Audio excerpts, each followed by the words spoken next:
Yo,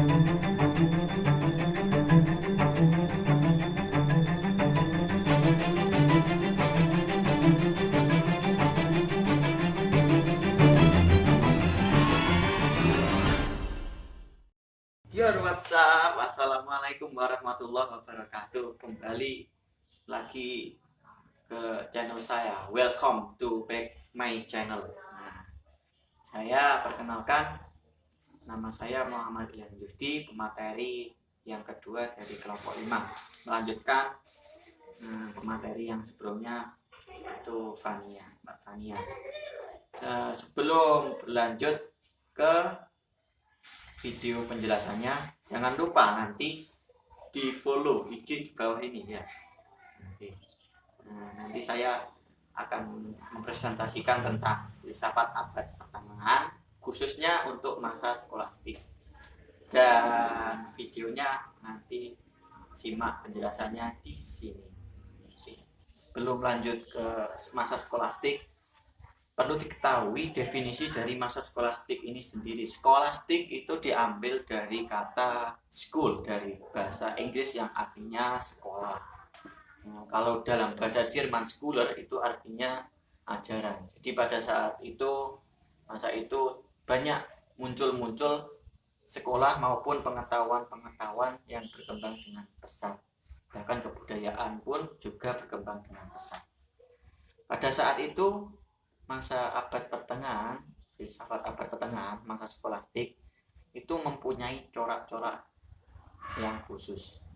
Nah, yaitu beberapa coraknya. Yang pertama, filsafat skolastik ini pada masa skolastik yaitu sangat dilatar belakangi oleh agama baik itu agama Kristen, agama Yahudi maupun Nasrani, bahkan Islam. Yang kedua yaitu filsafat abad pertengahan itu sangat mengabdi kepada teologi agama. Jadi nanti muncul berbagai filsafat, yaitu filsafat Nasrani, filsafat Yahudi, filsafat Islam, ataupun yang dikenal dengan filsafat Arab, dan filsafat-filsafat lainnya yang berkaitan dengan agama. Yang ketiga yaitu filsafat abad pertengahan ini itu sangat dikenal dengan, di Eropa itu sangat dikenal dengan filsafat Nasrani. Karena apa? Pada saat itu yang mayoritas agama di situ adalah Nasrani. Nah, yang bawa filsafat dari Yunani ke Eropa tadi kan sudah dijelaskan oleh Mbak Fania, yaitu Kekaisaran Romawi. Karena pada saat masa puncak-puncaknya di Yunani, filsafat mencapai puncaknya, datang Kekaisaran Romawi menyerang Yunani. Akhirnya Yunani jatuh ke tangan Romawi. Karena Romawi tersebut mempunyai daerah yang luas sampai ke Eropa, oleh karena itu ya otomatis filsafat Yunani juga diambil dan dibawa itu ke Eropa, dan akhirnya berkembang pesat dengan ajaran-ajaran Kristen di sana, dan disebut dengan filsafat Nasrani dengan pernyataan yang sangat fenomenal, yaitu kebenaran hanya milik gereja. Oke, lanjut lagi ke berlanjut dari definisi ke pemerintahannya. Masa skolastik ini ada 3 masa, yaitu masa skolastik awal, skolastik puncak, dan skolastik akhir.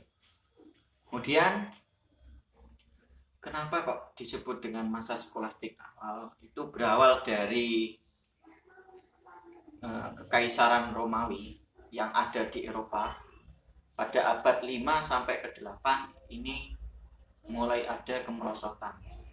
Apalagi mencapai puncaknya pada puncak kemerosotan pada abad ke-6 sampai 7. Itu sangat-sangat mengalami kemerosotan. Karena apa?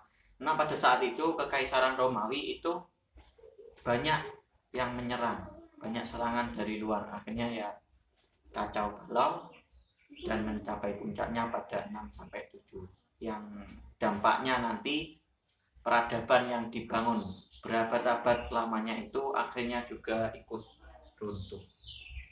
Oleh karena itu kemudian pada abad ke-8 muncul seorang raja yang bernama Karel Agung.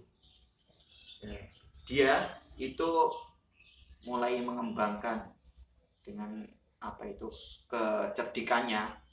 Dia itu mengembangkan kerajaannya, akhirnya mulai muncul ilmu-ilmu pengetahuan dan sekolah-sekolah yang ada di Italia pada saat itu. Kemudian disusul lagi setelah ke Italia, berkembang ke Jerman, lalu ke Belanda. Saat itu Raja Karel Agung ini sangat sangat mengembangkan ilmu pengetahuan. Saat itu sangat mengembangkan ilmu pengetahuan dan sekolah-sekolah. Nah, maka dari itu masa ini disebut dengan masa skolastik awal, karena bermula awal dari kebangkitan setelah keruntuhan Kekaisaran Romawi pada saat itu. Masa skolastik awal tersebut itu terjadi kisaran tahun 800 sampai 1200 Masehi. Kemudian masa skolastik ini mencapai puncaknya atau masa keemasannya, masa yang disebut dengan masa berbunga, itu pada tahun 1200 sampai 1300 Masehi. Pada saat itu mulai muncul berkembang universitas, urdu itu semacam aliran. Nah, kalau di sini sebut sekte lah. Nah, itu sangat berkembang dengan pesat. Jadi berbagai universitas dan urdu itu saling bekerja sama untuk mengembangkan ilmu pengetahuan dan kebudayaan. Nah, oleh karena itu pada periode ini, pada periode 1200 sampai 1300 Masehi, ini disebut dengan masa skolastik puncak. Dan pada periode ini sangat berbeda dengan periode sebelumnya yang hanya muncul ilmu pengetahuan. Nah, pada saat tahun 1200 sampai 1300 Masehi ini, ilmu pengetahuan sangat berkembang dengan pesat. Muncul universitas, urdu bekerja sama untuk mengembangkan ilmu pengetahuan dan kebudayaan. Dalam periode skolastik sendiri itu ada beberapa tokoh yang masyhur.